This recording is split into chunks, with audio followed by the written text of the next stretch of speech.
저는 아시겠지만 저희가 허그맘일 때 만나고 그리고 지금은 같이 담당 마음연구소의 원장이고 미술치료사이고 두 아이 엄마이고 저 10살, 6살 저희 두 아들이 엄마이고 그리고 개인적으로는 자유를 늘 꿈꿉니다. 자유를 꿈꾸는 저희 이름은 김은지라고 합니다. 안녕하십니까. 여기 옆에 선생님 각자 자기 소개를 좀 해주세요. 안녕하세요. 저도 같이 담당 마음연구소의 등장치료사로 일하고 있는 정윤이라고 합니다. 저도 6살, 8살 아들 둘 키우고 있고요. 네, 저는 감정 표현만 담당하게 되었습니다. 감사합니다. 안녕하세요. 저는 같이 담당 마음연구소에서 미술치료사로 근무하고 있는 신주영입니다. 저는 이번에 심리교육반에서 사회성반을 담당하기로 했어요. 네, 저는 다들 자녀들 이야기를 하시니까 제가 자녀로서는 엄마로서는 가장 연배가 어려가지고 저는 3살, 1살 아이들 키우고 있습니다. 그래서 앞으로 사회성반 하면서 우리 아이들하고 더 교류하고 그런 경험들을 쌓아갈 수 있는 치료사로 어머님들 뵙기를 기망하고 있습니다. 만나 뵙게 돼서 감사합니다. 제가 개인적으로 지금 선생님 저희 센터 계시는 선생님들이 다 경력도 많으시고 저보다 더 유능한 점들도 많으신 분들 중에 저랑 같이 제가 심리교육반을 만들자고 했을 때 흔쾌히 두 분이 시작을 하는데 같이 함께 해주셨고 어젯밤에도 11시 넘게까지 저희랑 같이 회의를 하면서 같이 기획하고 설계하고 하는데 노력을 많이 해주시는 분들이거든요. 제가 맡은 반은 집중력반이고 선생님 설명하신 대로 감정표현반, 사회성반을 맡아가지고 제가 이미를 정했어요. 왜냐하면 이 선생님은 굉장히 에너지가 굉장히 충만하신 분이 저는 특징인 것 같고 신중 선생님은 굉장히 스마트한 똑똑하신 분이에요. 저는 이걸 좀 담고자 하는 부분을 좀 가진 것 같고 어쨌든 저희 선생님들하고 준비한 거에 대해서 설명을 좀 드릴게요. 지금부터 일단 그 심리교육반을 만든 이유가 치료라는 게 어떤 느낌이냐면 제가 치료사로서 치료사는 그 가정에 들어가서 굉장히 함께 나누어야 될 이렇게 다이나믹이 되게 깊어요. 역동이. 그래서 그 변화가 일어나기를 요하는 거라면 사실 그러기에는 너무 깊어서 어쩔 때는 불편할 수도 있고요. 아니면 그렇게까지 안 해도 될 아이한테 어떤 문제를 코칭해주고 돕고자 하는 부분을 저는 그러니까 저희 아이도 포함되어 있고 우리 아이들에게 좀 돕고자 하는 부분을 좀 가르쳐주고 싶다는 사실 제가 있어요. 학교에서는 심리학을 배우지 않잖아요. 근데 이 아이들이 커 나가는 그 과정 안에서 그 사업가가 되든 그 아이가 아니면 유튜버가 되든 아니면 사회를 살아가는 어떤 핵심적인 인물이 되든 아니면 그 하나의 일원이 되든 간에 사회 구성원으로서 살아갈 수밖에 없는 인간은 사회적 동물이잖아요. 근데 가장 그 메커니즘은 저는 똑같다고 생각해요. 자기가 어떤 역할을 하고 사회적으로 어떤 그 구성원이 되어서 살아가더라도 똑같은 메커니즘은 인간에 대해서 본성을 굉장히 이해를 잘해야 된다는 거예요. 사람에 대해서 본질을 잘 이해를 해서 그 시작점은 나예요. 나라는 사람에 대해서 이해도가 높으면 타인에 대한 이해도도 충분히 높아질 수 있고 거기 안에서 그 관계에 거리를 둬야 될 때 아니면 접촉을 굉장히 면밀하게 해야 될 때 이런 경계를 자기가 조절할 수 있는 부분들이 저는 이 아이들한테 가르쳐주고 싶다라는 게 가장 컸어요. 근데 지금의 아이들은 이런 정체성이나 주체성이 발달되어 있지 않은 상태이기 때문에 좀 습관적이고 무의식적으로 일어나는 행동들이 굉장히 많아요. 언어도 그렇고 나오는 어떤 행동적인 것도. 그래서 그런 부분들을 스스로 좀 깨어나게 돕고 싶다. 근데 한 인간이 주체적인 인간이 되고 좀 정체성을 높이는 데 필요한 게 뭐냐면 좋은 어른의 가르침이 필요해요. 근데 우리는 그걸 안 배웠어요. 감정을 어떻게 나누어야 될지. 지금 아이들도 저는 마찬가지라고 생각하지만 저희 때보다는 훨씬 더 그 부분이 잘 되어 있잖아요. 미디어의 발달이나 책도 많고. 근데 도움을 받을 수 있지만 그런 부분에 있어서 그런 아이들한테서 주체적으로 그리고 능동적인 자기 삶을 살아가는데 좋은 어른이 좋은 가르침과 도움을 주면 참 좋겠다. 그게 하나고요. 또 하나는 이 심리 교육반을 통해서 제가 금방 말씀드리는 것처럼 그 아이가 굉장히 주체적인 한 인간으로서 자유롭게 살아갔으면 좋겠다라는 게 가장 큰 목적입니다. 제가 이번을 만든 이유는. 반을 구성을 한 부분은 아까 선생님 소개드렸던 것처럼 감정표현반이고 사회성반이고 집중력반으로 만들었어요. 감정을 표현한다는 것은 사실 그 감정을 먼저 인식해야 되는 게 먼저고요. 그 인식되는 그 감정이 그게 과한 화의 것이든 아니 그 슬픔이 오열하는 슬픔이 되는 눈물이 됐든 간에 아니면 억압된 감정이었든 간에 그걸 자기가 알고 인식하고 안전한 상태를 유지한 상태에서 표현될 수 있도록 저희는 그걸 도울 것이고요. 그리고 사회성반도 환경에 잘 적응할 수 있는 그런 자기 스스로 조절 능력을 키우는 데 도움을 될 것이고 집중력반도 사실은 그 집중력이라는 건 학습과 되게 연관되어 있는 것 같아 보이지만 사실 자기한테 굉장히 집중할 수 있는 능력을 가지고 있어야 돼요. 그래서 그 타 주변에서 들어오는 그걸 변별할 수 있거든요. 들어오는 무작위로 들어오는 것들에 대해서. 그래서 그런 집중력반이 3가지가 이루어져 있어요. 그래서 자세하게 제가 좀 더 설명해 드릴게요. 넘겨드릴게요. 프로그램을 어떤 식으로 운영이 되냐면 나이대는요. 유치원 친구들한테 6, 7세 반만 받아요. 6, 7세, 5세는 받지 않는 이유는 이런 가르침을 주는 데 있어서 아직은 인사이트가 잘 되지 않는 부분들 그리고 자각력이 많이 높지 못하는 부분들 때문에 6세, 7세 친구들을 구성을 했고 두 번째는 초등학교 저학년 친구는 한 3학년까지 묶을 거예요. 그래서 4, 5, 6학년 고학년을 묶어서 진행을 합니다. 맥시멈 최대 인원은 저희가 한반 구성할 때 4명을 할 거예요. 그래서 되게 소규모로 이루어지는 집단 치료 프로그램이라고 생각하시면 되고 이 4명 안에서 저희가 처음 이걸 런칭하고 처음 교육을 실시하는 거라서 3명에서 시작을 하려고 해요. 그래서 꽉 찬 60분 수업을 진행을 할 거예요. 60분 수업을 진행을 하고 교육의 시작과 끝은 사전 사후검사가 있어요. 여기 저희가 그 커리큘럼에 포함되어 있습니다. 그 검사하는 항목은. 그리고 부모님과는 아이들이 어떻게 진행되는지 그리고 궁금하신 건 어떻게 진행할 거냐면 저희 네이버 카페가 개설되어 있는데 거기에 심리교육반 요 카테고리로 나눠서 감정표현반 그리고 사회성반 그리고 집중력반에 나눠져 있는 거기를 저희가 사진을 올릴 겁니다. 오늘 동의서안에서도 사진이나 이런 조사건에 좀 그 카페는 무작위로 들어오는 게 아니라 저희가 승인된 분반, 여기에 허락된 분반 들어오시기 때문에 그런 사진이 공유되는 부분에 있어서도 같이 좀 뭐라 그래야 되나 정보를 같이 나눠주신다는 동의서가 좀 있어야 되는 부분도 분명히 있는 것 같고 그 커뮤니티에 사진을 올리고 거기에 질문하시고 선생님과 자유롭게 채팅하시고 늘 협의되는 부분들이 이루어지면 될 것 같습니다. 그렇게 전반적으로 이루어져요. 그러면 그 검사가 진행되는 부분이 궁금하실 수도 있을 것 같은데 처음에 1단계가 저희가 만약 시작을 하게 되면 1단계가 시작이 됩니다. 1단계 시작은 1단계, 2단계가 넘어가고요. 12주, 그러니까 석달 코스로 다 이루어져 있어요. 1단계, 2단계, 3단계, 4단계까지 가면 1년 코스예요. 저희가 이렇게 만든 이유는 1단계를 3개월, 그리고 2단계도 3개월 간격으로 잡은 이유는 뭐냐면 한 사람이 습관을 형성하는데 21일이 걸린대요. 근데 그 습관이 생활에 어떤 그 형성이 좀 되는데 무의식적으로 이게 내 것이 되는 데까지는 90일이 걸린답니다. 그래서 변화라는 부분은 굉장히 어렵기 때문에 이 변화라는 부분에 있어서 그 아이가 진짜 무의식이 이 의식적인 어떤 활동이 무의식화되는 데까지는 한 석 달을 기준으로 좀 잡는 부분을 이게 뇌의 과학의 어떤 부분이거든요. 그래서 그 부분을 잡고 제가 석 달 과정을 일단 만들었고요. 1단계에 사전검사를 실시를 합니다. 어떤 검사인지는 제가 다음 챕터에서 보여드릴게요. 사전검사를 시작하고 3개월이 마지막 되는 종결 시점에 사후검사를 똑같은 검사를 점수차를 볼 거예요. 그리고 점수차가 이루어질 수 있도록 부모님과 같이 컨택을 많이 할 것이고 치료사도 노력을 할 거예요.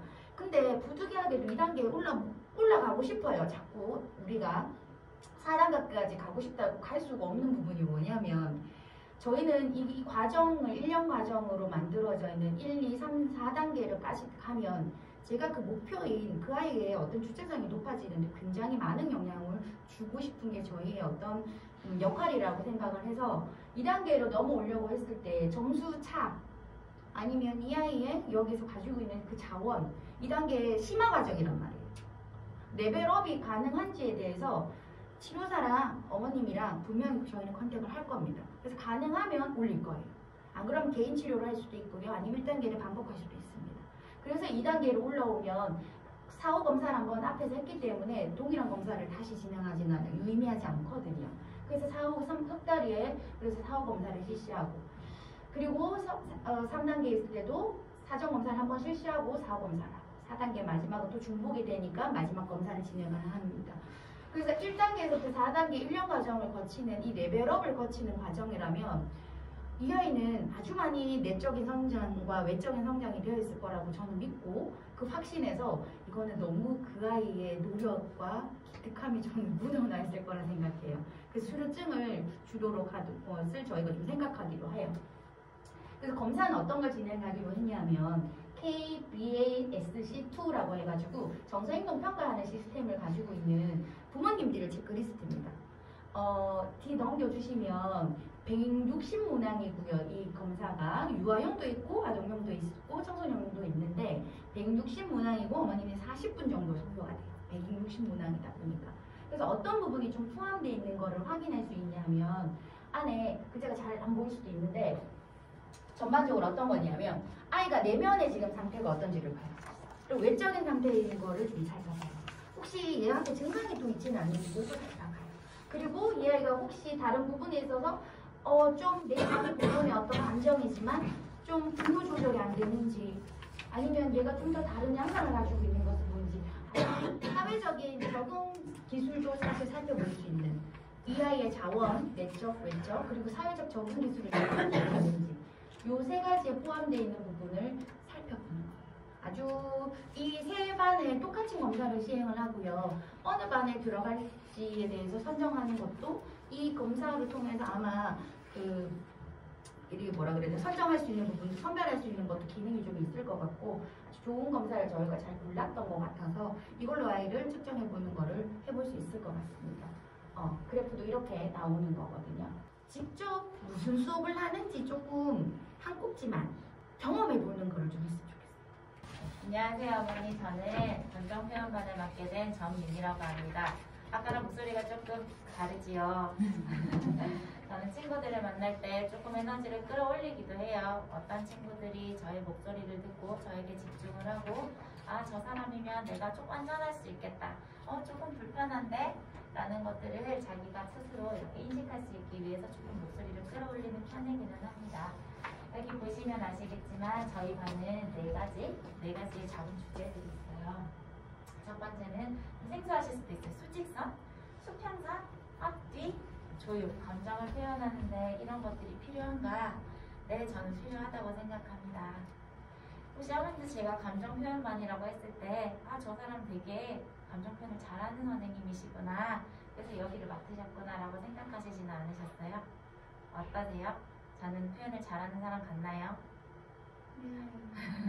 아니에요. 저는 여전히 감정 표현에 서툰 사람입니다. 그런데 이 감정 표현을 잘하고 싶어 하는 사람이었어요. 그런데 저를 표현하고자라고 항상 생각했었는데 저는 항상 다른 사람의 감정을 보고 있더라고요. 그 사람 감정에 맞게끔 제가 반응하지 않으면 굉장히 위축되고 긴장되고 제가 가지고 있는 장점조차 표현할 수 없었어요. 그래서 잘 생각해봤더니 저는 저의 욕구를 무시하고 살았던 거죠. 그래서 제가 제일 먼저 생각한 건 나를 돌보기를 먼저 선택했습니다. 나를 돌본다는 건 내 몸을 수직선으로 바닥에 내 두 발바닥을 잘 세우고 서서 나는 지금 무엇을 원하는가, 나는 지금 무엇을 보고 느꼈는가, 그걸 먼저 생각한 다음에 주변을 둘러봅니다. 우리가 주변을 둘러본다는 건 호리존탈, 가로선을 보게 되는 거죠. 그래서 두 번째가 나타났어요. 가로선을 생각하면서 주변 사람들은 또 무엇을 보고 있는가, 저 사람은 나를 보고 있는가, 저 사람은 지금 무엇에 집중하고 있는가, 그것을 알게 되면 내가 저 사람과 어떻게 상호작용을 할 수 있을지 제가 선택할 수 있어요. 그러면 나를 잘 세우고 둘러보고 다가가기도 하고 다시 뒤로 넘어갈 수도 있는 거죠. 우리가 무조건 과하게 반응한다고 해서 모든 사람들이 나를 봐주는 것이 아니고 내가 뒤로 숨어서 소극적으로 하고 있는다고 다른 사람이 저를 봐주진 않죠. 그 주변을 왔다 갔다 해야지만이 상호작용을 할 수 있어요.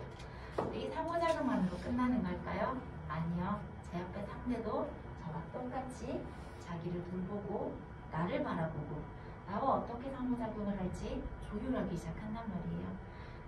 내가 손바닥을 내밀면 그 사람도 손바닥을 내밀 것인지 고민할 것이고 내가 두 손바닥을 내밀면 두 손바닥을 칠까지도 고민할 거란 말입니다.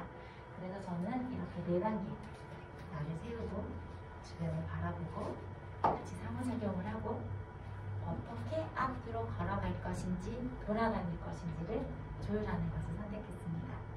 그래서 이쯤 되면 그래서 그걸 어떻게 한다고 하고 궁금해지시죠? 네, 지금부터 같이 한번 해보도록 하겠습니다. 자, 퀴즈. 저를 한번 살펴봐 주세요. 저는 지금부터 말을 하지 않고 저를 표현해 보도록 하겠습니다. 제가 어떤지 한번 맞춰봐 주세요.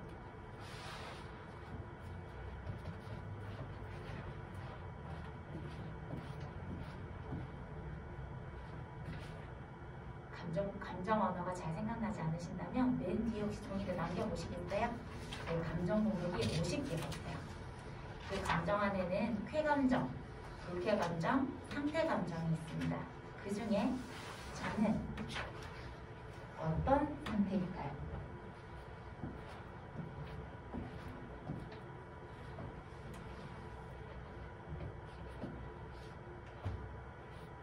말씀해보세요. 망설이다. 좋아요.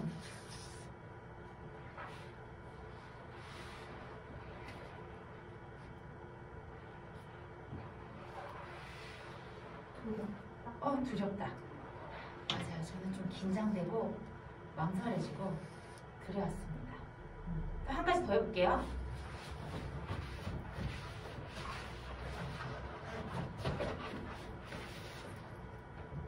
어떤 표정일까요?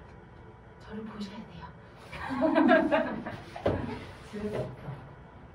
또! 네, 맞아요. 잘 봐주셨네요. 그러면 지금 이렇게 감정을 말씀하실 때 어머님들은 지금 기분이 어떠셨어요? 혹시 두 분 좀 마주 보시겠어요? 어때 보이세요? 서로 각자 지금 몸이 가지고 있는 표현, 눈빛, 목소리, 신체, 모습을 통해서 나는 어떤 감정을 느낄 수 있나요? 저 말고 두 분이 더 보셔야 돼요.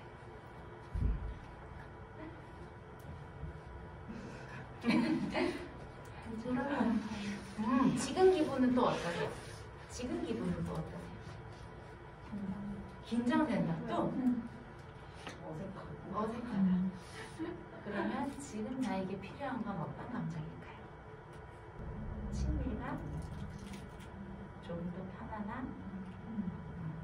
자, 그러면 저랑 같이 크게 기지개 한 번만 해볼게요. 숨을 같이 쉬어주세요.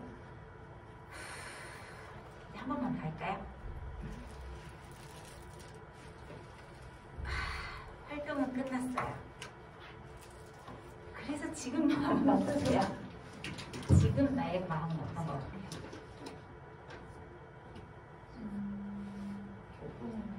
편안해지셨어요?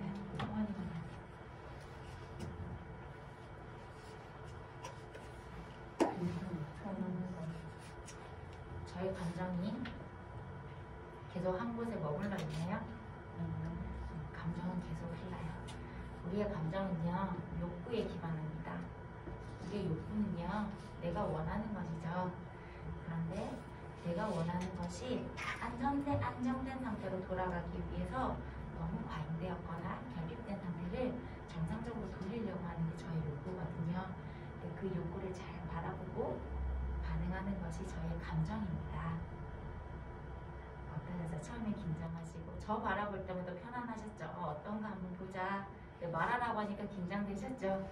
그런데 이제 끝났습니다 하니까 조금 편해지셨죠? 네, 이것이 감정의 변화입니다. 감정은 언제나 변하고 그리고 저희는 표현하는 것이 어려워요. 아이들은 더 할 수도 있겠죠. 저도 긴장되고 호흡하고 나서 편안해졌습니다. 이런 것들을 같이 저 안에서 나누려고 해요, 친구들이랑. 감정은 아이들에게 감정 목록을 많이 알려줘서 이런 것들이 감정이란다 라고 제가 얘기하는 것이 아니라 아이들이 상상하고 보고 듣고 상상하고 예상하고 만나보는 것들을 통해서 다양하게 감정을 다뤄보게 될 거예요. 아까 혹시 초반에 제가 저 되게 표현 서툰 사람이라고 말씀드렸던 거 기억나세요? 여전히 서툴긴 하지만 그럼에도 불구하고 저는 이런 마음을 통해서 아이들의 감정을 같이 만납니다. 그 어려움을 같은 지점에 있을 거고요. 이 어려움들이 괜찮다, 불편하면 불편하다, 좋아졌으면 좋아졌다, 여전히 힘들다, 그 상태에 같이 머물러서 같이 흘러가볼 겁니다. 혹시 이 정도면 설명이 충분하게 되었을까요? 저는 여기까지 하고 다음 사회성만 선생님께 넘기도록 하겠습니다. 감사합니다. 안녕하세요. 안 꺼도요? 네. 저는 어떠신 것 같으세요? 방금 그 목소리 한번 해볼까요? 당황했다. 긴장. 네, 긴장하고 당황했고 지금 뒤에 쌀을 했어요. 원장님 바쁘시는 거. 우리 누구나 이런 감정을 느끼고 표현하고 살아요. 그런데 이걸 활용을 해서 또 우리는 사회성도 같이 아이들한테 길러주고 싶으시잖아요. 그래서 지금 순서를 우리 선생님은 먼저 설명하시고 체험하셨는데 저는 뒤집을 겁니다. 받으신 스크립트 뒤에 보시면 하나가 더 있을 거예요. 이런 게 있습니다. 그죠? 지금 어머님들께서 이 작업을 해 보실 거예요. 여기 보시면 나 수수께끼라고 우리 아이들이 하게 될 프로그램 중 하나인데요. 거기에 보면 1번부터 5번까지 해서 한 칸, 두 칸, 세 칸, 네 칸, 5칸으로 되어 있어요. 그리고 1번에 보시면 여기 뒤에 은는 이가 붙어 있죠. 얘는 서비스예요. 한 칸을 채우실 때 은는 이가 을을 붙어야 되면 끼워 넣으셔도 됩니다. 여기에 우리 어머님 자신에 대해서 칸을 한번 채워보시겠어요? 제가 길게는 못 드려요. 길게 하시면 힘드실 거니까 3분에서 5분 정도 두 분 채우시는 거 봐가면서 우리 선생님들도 뒤에서 하시네요. 지금.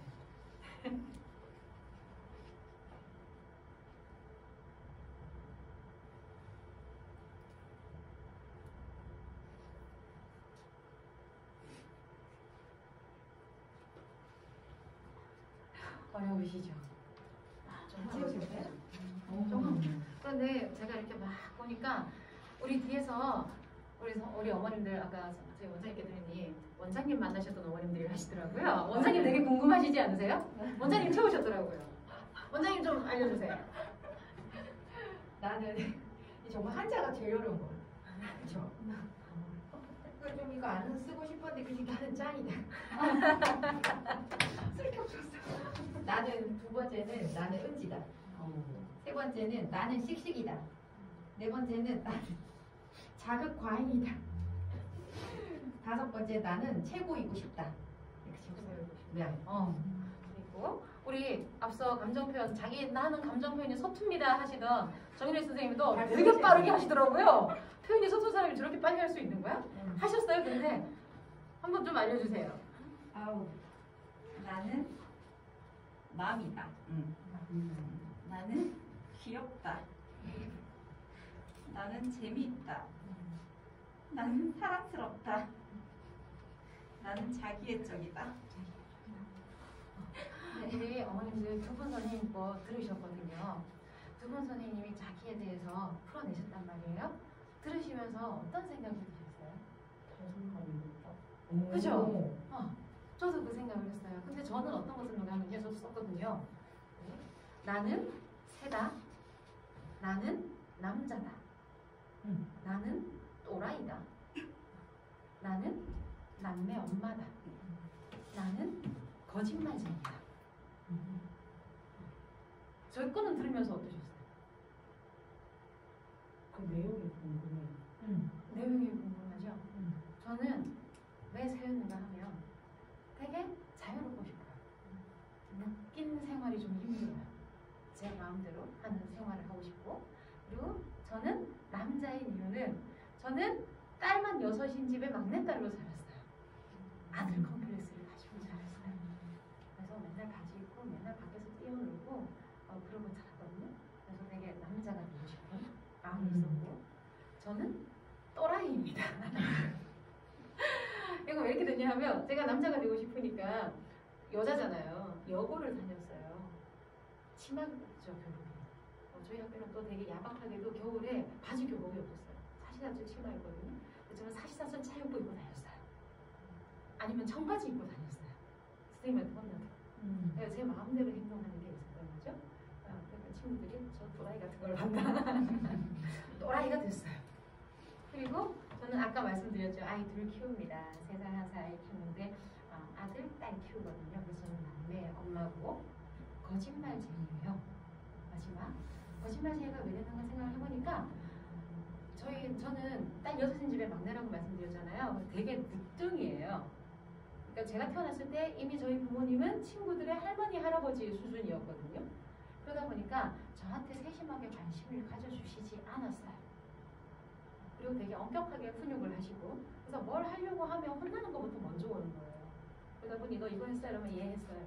안 해놓고 밤에 주무시면 할래 뭐 하고, 좀 커서는 이불 속에 베개 넣어놓고 모양 만들어 놓고 밤에 나가서 놀다 들어오고 이렇게 거짓말에 익숙한 사람이 됐어요. 그런데 또 이제 저의 설명을 들어보니까 어떠세요? 저는 뭐 때문에 이렇게 썼을까요? 유명해진다. 그리고 남매 엄마는 지금이잖아요. 어쩌면 이런 것들이 나올까요? 사실 자기 자신에 대한 인식은 나라는 사람에 대해서 우리가 다 쓰셨잖아요. 근데 자기 자신에 대한 인식은 관계에서 시작이 됩니다. 그래서 저는 남자이고 싶었던 건 부모님과의 관계에서, 거짓말쟁이가 될 수밖에 없었던 것도 부모님과의 관계에서, 그리고 또라이는 친구들과의 관계에서, 남매 엄마는 저에게 자녀들이 생겼기 때문에 새로이 생긴 저에 대한 인식이죠. 그래서 우리가 사실 사회성이라고 하는 것은, 사회성 생각하셨을 때 사회성이 뭔가요? 사회성이 뭐예요? 사회성이 뭐예요? 친구 사귀는 거. 다른 사람들하고 원만하게 잘 지내면서 나에게 주어진 일들을 잘 하는 게 사회성이잖아요. 그럼 사회성에는 또 뭐가 필요할까요? 문득 사회성이 참 중요한 거야 라고 이야기하는데, 그러면 사회성을 잘하려면 뭐가 필요해요? 라고 생각해 보신 적 있으세요? 어렵죠. 맞아요. 되게 어려운 문제예요. 이게 어른들한테도 되게 어려운 문제예요. 그러면서 또 생각하실지 모르겠어요. 이렇게 어려운 건 우리 애가 와가지고 이거 할 수 있겠나? 싶은 생각도 좀 드셨을지도 모르겠어요. 근데 우리 원장님께 설명하실 때 저희가 방 구성을 유치부, 초등 저학년부, 초등 고학년부, 이건 어머님들이기 때문에 제가 이렇게 스크립트를 드린 거고, 아이들한테는 아이들 수준에 맞추어서 조금 더 쉽게 아이들이 금방 뭔가를 떠올릴 수 있게 하는 작업으로 이어질 거기는 해요. 근데 그러면 아이들이 이런 과정을 통해서 사회성에 필요한 게 뭔지 알아가 봐야 되잖아요. 그래서 사회성관을 구성을 했어요. 이제 불 꺼주셔야 돼요. 네. 그래서 사회성관 같은 경우에는 지금 우리가 4단계 프로그램으로 오프너, 익스플로러, 크리에이터, 그리고 키터 이렇게 구성을 했습니다. 사실 사회성에 필요한 건 관계고, 관계를 잘 하려면 어떤 것들이 또 필요한가 하면 내가 있어야 되고 다른 사람이 있어야 되잖아요. 그리고 내가 다른 사람과 잘 관계하기 위해서 나를 표현하고 다른 사람을 이해하고 의사소통을 해야 해요. 그러면서 내 세계를 만들어 나가야 다른 사람하고도 잘 관계할 수 있습니다. 그래서 사회성과는 첫 번째 오프너는 이게 첫 번째 단계에 있는 프로그램이에요. 그래서 오프너는 나를 다른 사람에게 알려주는 일. 그래서 내가 어떤 사람인지 이해하고 그럼 나를 다른 사람한테 어떻게 드러낼 것인가. 우리 처음에 원장님이나 정윤희 선생님이 해주셨던 것처럼 되게 자존감 높고 자기 이야기 금방 써낼 수 있는 아이로 만들고 싶으시잖아요. 그래서 첫 번째 오프너 단계에서는 나를 탐색을 하고 다른 사람에게 나를 즐겁게 표현하는 작업을 하게 될 거고, 두 번째 익스플로러 탐험가의 단계에서는 나만 있는다라고 해서 관계가 되는 건 아니잖아요. 우리 친구들 만났을 때 자기 얘기만 하는 1시간 만나는데 1시간 내내 자기 얘기만 하는 친구들 만나고 싶진 않잖아요. 그죠? 그래서 탐험가의 단계에서는 다른 사람에 대해서 이해하는 작업. 그래서 저 사람은 무엇을 좋아하는구나. 저 사람은 나랑 관계할 때 어떤 걸 원하는구나를 빨리 아이가 면밀하게 체크할 수 있게 하는 도움을 주게 될 거고요. 세 번째 크리에이터에는 그러면 우리 배워도 내가 써먹을 수 있어야지 좋은 거잖아요.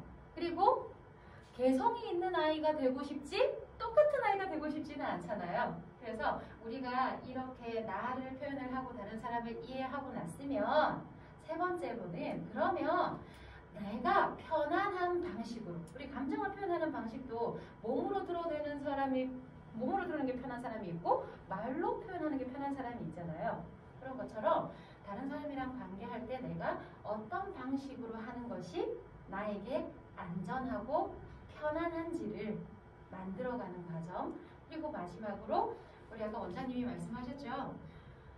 의식한 것을 무의식처럼 습관으로 만드는데 12주 걸리고 완전히 내 것으로 만드는데 90일 정도 걸린다라고 말씀드렸어요. 그래서 마지막에는 완전히 내 것으로 만들어져서 우리가 이 심리교육반뿐만 아니라 정말 일상생활에서도 내가 학습한 것들을 잘 활용할 수 있는가 이렇게 확장시켜 나가는 작업으로 사회성관을 진행하려고 합니다. 그렇게 함을 통해서 우리 아이들이 정말 나를 사랑하고 다른 사람도 잘 이해하고 건강하게 서로 상처 주고받지 않으면서 관계를 형성해서 원만하게 사회생활을 할 수 있는 반으로 구성을 해보려고 합니다.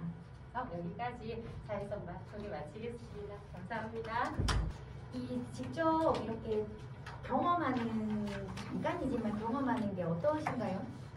아이한테 이걸 도움이 될 수 있도록 좀 이렇게 이미지 맵이 좀 그려지나요? 반의 어떤 특성 같은 것들이? 그러기 위해서 저희가 제 집중력반에 대해서 한 개를 준비를 했는데 요 숫자로 된 거 있죠? 제 마지막 단점 있죠? 요거를 한번 해볼게요. 제가 60초로 타이머를 재보겠습니다. 그런 다음 1부터 30까지 숫자가 있어요. 저 이거 잘 안 되던데 60초 안에 30까지 한번 그어보려고 노력을 해봅니다. 선긋기 할 거예요. 숫자를 찾아서 적은 숫자는 1부터 한번 시작해 보겠습니다. 준비 시작.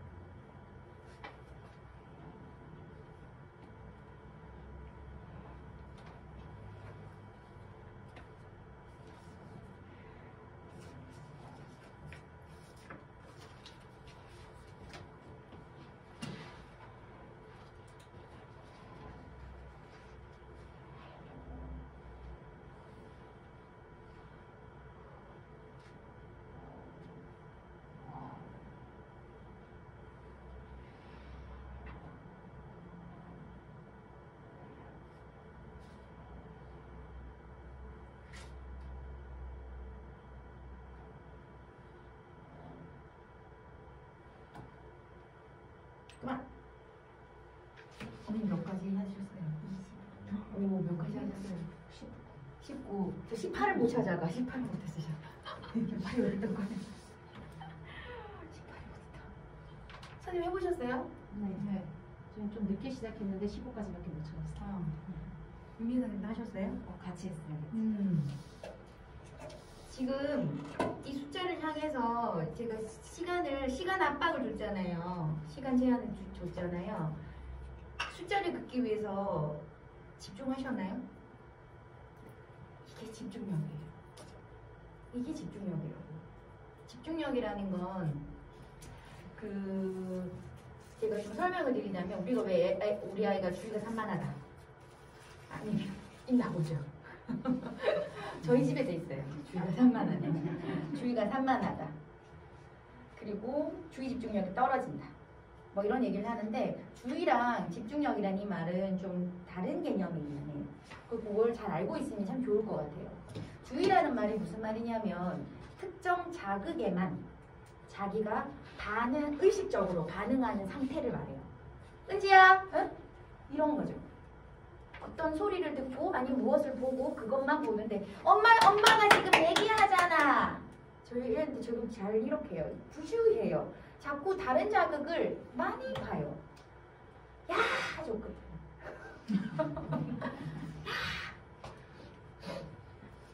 그런 거를 주의는 어떤 특정 자극을 의식적으로 반응하는 상태를 주의라고 얘기를 하고 집중력이라는 건 금방 하셨던 것처럼 특정 자극에 반응하는 일정 시간 동안 유지를 해줘야 돼요. 이게 집중력이라고 해요. 그러면 일정 시간 동안 지금 제가 시간을 드렸죠. 이걸 집중력이라고 얘기해요. 그러면 이건 훈련처럼 가능한 것들이에요. 근데 주의 집중이라는 이 부분에 있어서 제가 이 반에서 하는 것들은 이 훈련만 하는 게 아니에요. 이 아이들의 분산되어 있는 이 부분에 집중이라는 건 어떤 그 감각을 조절해내는 사실은 되게 기본적인 거예요. 집중이라는 건 집중해야지 한다고 되는 게 아니라는 거예요. 공부해야지 한다고 되는 게 아니라고.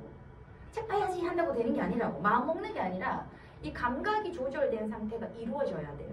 근데 그 조절되는 상태 중에 4가지 구성 요인이 있는데 하나가 각성 상태예요. 각성 상태가 잘 유지가 돼야 됩니다. 너무 심하게 떠도 안 되고 너무 가라앉아도 안 돼요. 각성 조절 상태가 잘 유지가 돼야 되고 이 감각을 잘 조절해내는데 한 부분이 집중이 잘 돼야 돼요. 집중해낼 수 있어야 돼요. 일정 시간 자기가 그 주의를 기울일 수 있어야 된다는 얘기죠. 또 하나는 정서적인 것들이 갖춰져 있어야 돼요. 너무 뭔가가 정서적으로 불편감을 가지고 있다든지 너무 흥분해서 들떠 있어도 되지 않는 그걸 유지해내는 조절해내는 것들. 그리고 또 하나는 행동적인 부분이죠. 행동적인 것도 자기가 조절해낼 수 있는 요 요인 안에 들어가 있어요. 그 집중은 굉장히 감각 조절 안에 들어가 있는 사실은 말이거든요. 그래서 저는 이 반을 구성하는 부분에 있어서 이 아이들이 이렇게 어텐션을 좀 잡아낼 수 있도록 훈련 같은 어떤 무언가와 학습과 되게 연결된 얘기잖아요. 제 집중은. 그죠? 그래서 학년기에 있는 애들이 ADHD라는 얘기를 굉장히 많이 듣고 그렇지 않을까도 우리도 많이 의심해요. 저도 의심 많이 하는 저희 집에 하나 있다니까요. 근데 이 기질적 특징인 부분들은 사실 제가 앞에서 시작할 때도 말했지만 바꿀 수 있어요. 변화할 수 있어요. 근데 이게 무의식적으로 만들어낸 몸의 반응이라서 바꾸는데 좀 시간과 의식적이고 그리고 의도적인 게 좀 필요해요. 그래서 내가 이게 불편한 게 와닿는 걸 느껴야 돼요. 아, 바꿔야 되겠구나. 이런 의미 부여가 분명히 들어가야 돼요. 기질을 변할 때는. 그래서 그 의미 부여가 들어갔을 때 끊임없이 만들어냈던 그 습관도 반복적인 학습이 있었던 것처럼 이것도 반복적인 학습이 있어야 돼요. 그래서 저희 프로그램을 사용해서 이 빨리 좀 더 올라가는 데 도움이 될 거라고 저는 생각하는 거죠. 혼자 지루하게 했던 그 학습적인 것보다 훨씬 더 빠르게 레벨업이 될 수 있도록. 그래서 1단계에서 해야 될 건 1단계에서 제가 하는 건 저희가 1, 2, 3, 4단계로 다 지금 설명하고 있잖아요.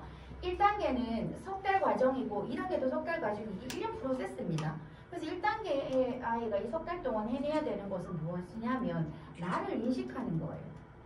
나를 이곳으로 초대해서 대체 내가 지금 무슨 것을 일어나고 있는 건지 내 마음이, 내 행동이 그걸 바라보고 하는 게 1단계의 역할이에요. 그래서 이걸 석 달 동안 과정을 겪으려면 어떠한 프로그램이 그 안에 존재하냐면 그 아이가 아까 제가 감각을 조절하는 부분에 집중이 들어가 있다 했잖아요. 그래서 자기를 이완시킬 줄도 알아야 돼요. 자기를 그 각성을 띄울 줄도 아는 부분을 조절할 수 있는 부분들을 경험할 거예요. 어떤 상태가 있대. 그 제가 바람개비를 준비했는데 아이들이 바람개비 부는 거를 하면서 호흡을 조절하는 부분들을 계속 할 거예요. 1단계 때는. 이걸 석 달 동안 하다 보면 그 날숨과 들숨이 이 아이한테서 느껴지는 그 자각이 2단계 올라가는 데 좀 영향을 줄 거고 일상에서도 분명히 영향을 줄 거라는 걸 체험을 조금 이따 해볼 거예요. 그래서 그 1단계가 나를 좀 초대해서 안내하는 길이 됐다면 이제 내가 좀 선택해 볼 수 있을 것 같아요. 이 아이가 집중력반에 관심 있는 부모님들이 가장 걱정하는 게 뭐냐면 말보다 생각보다 행동이 빠르다는 거예요. 근데 이건 기질이라니까요. 걔도 그러고 싶어서 그런 게 아니에요. 그 아이도 그렇게 다른 사람을 방해하려고 아니면 그 사람과 관계가 깨지려고 하는 행동이 아니라는 거죠. 근데 이걸 끊임없이 자각을 불러일으켜야 돼요. 그럼 저희 아이한테 저는 이런 질문을 하죠. 네가 원하는 게 형이 지금 저렇게 짜증나게 만드는 게 네가 원하는 거니? 아니야 라고 해요. 그럼 넌 뭘 해야 되니? 라고 얘기를 하면 자기가 올바른 방향을 찾아가죠. 우리는 이렇게 깨우게 만드는 것들에 대한 부분에 필요한 질문인 것 같아요. 그러면 자기가 이제 선택하고 집중할 수 있는 게 2단계로 넘어올 수 있을 것 같고 이제 선택하고 좀 집중을 해봤더니 나에 집중을 해봤는 거고 다른 사람 관계 안에서 집중이 되었던 부분에 있어서 이젠 조금 자유롭게 내가 원하는 걸 좀 할 수 있을 것 같아요. 그러면 3단계 들어왔을 땐 확장이 되었던 게 새로운 도전으로 좀 이어갈 수 있는 거. 겁내지도 않고 혹시나 누가 왜냐면 낙인이 많이 찍힙니다. 집중력이 떨어지는 애는. 그래서 이 아이가 2차적인 요인이 뭐가 생기냐면 자존감이 그렇게 높지 않은 상태가 유지가 많이 돼요. 저도 유치원에서 막 전화가 오고 우리 아이도 겁내하더라고요. 전화 왔어? 선생님 뭐라 안 했어? 엄마 오늘 선생님한테 안 혼났어 이래요. 불쌍해. 그렇게 말하는 그 아이는 대체 무엇을 그거는 걔한테 뭔가 자기의 자율성을 방해하는 부분들이 지금 일어나고 있는 거니까 저는 우리가 해야 될 일이 치료사든 엄마든 우리 어른들이 해야 될 역할이 외부의 다른 사람들은 눈에 보이는 거 가지고 지적하잖아요. 집중력이 떨어지고 이런 아이들은 부주의하게 일어나면. 근데 우리는 눈에 보이지 않는 그 마음과 행동을 좀 봐야 될 것 같아요. 그게 우리도 좀 습관이 되어야 될 것 같다는 생각이 좀 들어요. 그래야 이 아이가 마지막에 저렇게 자유롭게 자기 정체성을 찾아가는 충분히 스스로 이제 엄마한테 묻지 않고 엄마 어때? 이거 하는 거 맞아? 아니에요. 자기가 그걸 결정하고 책임지는 데까지 가는 게 4단계까지 갈 수 있지 않을까 싶어요. 제가 그 호흡하는 부분들을 좀 이제 시연해 볼 건데 불을 좀 켜주시고 바람개비를 가지고 마스크를 잠깐 벗으셨는데 좀 괜찮으시겠어요? 네. 하면 이거는 좀 사실 이게 잘 되는 거예요. 이렇게 하면 잘 되는 거예요. 입으로 볼게요. 입으로 부는데 자 드릴까요? 네.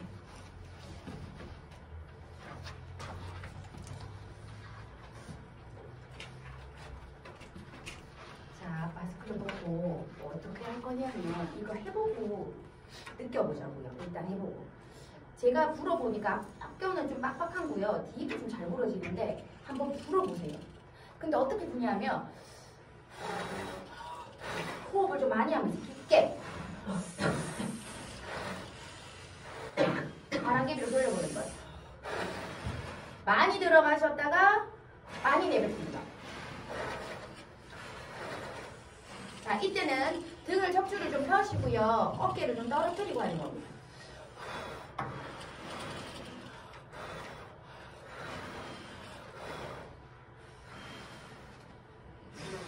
어때요? 전 어지러워요. 이때 했더니 어떠세요? 어지럽죠? 깊게 호흡하는 거를 일단 해봤는데 자 이번에는 그냥 내 숨으로 한번 해볼게요. 내가 감당할 수 있는 내 숨.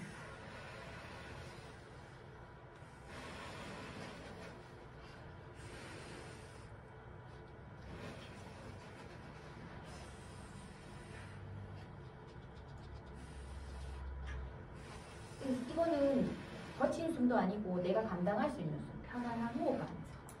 깊게도 아니고. 자, 첫 번째 그 깊은 호흡할 때 있잖아요. 그때 어떠셨어요? 어떠셨어요? 주의 집중이 잘 되던가요? 이 불기 위해서? 아니요? 편안하시던가요? 아니요? 그러면 내 호흡 안에서 하는 건 어땠어요? 좀 주의가 분산되거나 딴 생각 안 들던가요? 돼요? 내가 이거 왜 하고 있지? 이거를 여기서 안 돌아가네. 왜안 돌아가지? 왜 안 돌아가지? 돌아가네. 그죠? 아까처럼 큰 숨으로 할까? 다른 방법이 자, 이 호흡을 아이들과 왜 하려고 하냐면 우리가 지금 경험한 것처럼 우리는 들으셔야 되고 내뱉어야 되잖아요. 명상을 하거나 마음 챙김 어떤 그 프로세스를 가지는 데 있어서 호흡하는 건 굉장히 중요해요. 우리는 숨을 쉬잖아요. 근데 들어 마시는 숨, 우리 이럴 때 어머니 숨을 이렇게 어떨 때 이렇게 숨 한번 들어 마시세요. 어쩔 때 숨 한번 들으시고 어쩔 때 이렇게 한번 들어 마시세요. 애한테 소리 지르고 싶으면 참. 그러면 내뱉을 때 언제예요? 답답할 때. 한숨 쉰다 그러죠? 화날 때. 좀 긴장될 때 숨을 이렇게 내뱉기도 해요. 들어 마시는 숨이 몸에 활력을 좀 주고요. 각성도 좀 올리는 데 도움이 된대요. 뭐 할 때 이렇게 뭐 예를 들어 발표 장면에 다 보려면 숨 한번 들어 마시고 해야 되지 않을까요? 내뱉기도 할 거지만. 이런 들어 마심이 내한테 활력과 각성을 조절하는 데 도움이 되는 숨이기 때문에 주의를 집중시킬 필요가 있는 거예요. 들어 마시는 숨이. 근데 내뱉는 숨은 몸에 있는 에너지를 좀 바깥으로 내뱉는 이완하고 평온하게 만드는 숨이래요. 실질적으로. 근데 이완한다라는 부분에 뭐가 먼저는 아니에요. 이완이 돼 있어야 들어올 게 들어오고 들어올 게 들어와야 나가는 거잖아요. 근데 이 호흡을 자기가 여기 안에서 집중하고 깨어져 있는 거죠. 사실은 제가 학교 가서 집단 프로그램을 얼마 전에 1학년 친구들과 한 적이 있는데 이 호흡하는 걸 했던 게 아니라 누워서 음악을 틀어놓고 아주 편안한 자기 공간 안에서 안전한 공간 안에서 누워서 음악을 들고 그냥 가만히 있는 걸 했어요. 제가 한 5분 시간을 줬는데 한 10분 가까이 한 5분 이상을 줬던 것 같아요. 아이들이 얼마 만에 좀 조용하게 자기한테 이렇게 가라앉는 순간이 됐을까요? 이 집단 프로그램 안에서였어요. 다 그런 활동을 한다는 거죠. 다 누워있어요. 상상해 어느 정도 그러니까 추측해 보세요. 3분, 2분, 6분 이상이 걸리더라고요. 한번 생각하시는 것도 곱하기 2배 곱하기 4배예요. 진짜. 각성을 조절하는 능력이 떨어진다는 거죠. 지금 상태에선 편안히 안전한 공간에서 쉬는 거야 라는 어떤 제안을 줬을 때도 그걸 자기 거를 조절해내보지 못한다라는 걸 증명하는 거였어요. 아, 저도 2분 만에 될 줄 알았어요. 한 번만. 왜냐면 모두가 그 활동을 하고 있고 그런 환경을 조성했기 때문에. 근데 이 적응이 떨어지는 거예요. 되지 않아요. 학생이 굉장히 높은 상태에서 선생님 한 6분이 지나니까 진짜 캄다운이 좀 됐어요. 안정화가 되는 거죠. 이 활동을 그 안정화에서 또 확 깨게도 만들었죠. 근데 이 활동이 바로 집중이랑 굉장히 연결되어 있는 거예요. 그래서 이걸 저는 1단계에서 굉장히 많이 할 것이고 그게 아이들한테 스스로 자기가 조절하는데 4단계까지 가는데 영향을 줄 거라고 생각을 합니다. 집중력만은 여기까지입니다. 바람개비의 선물입니다.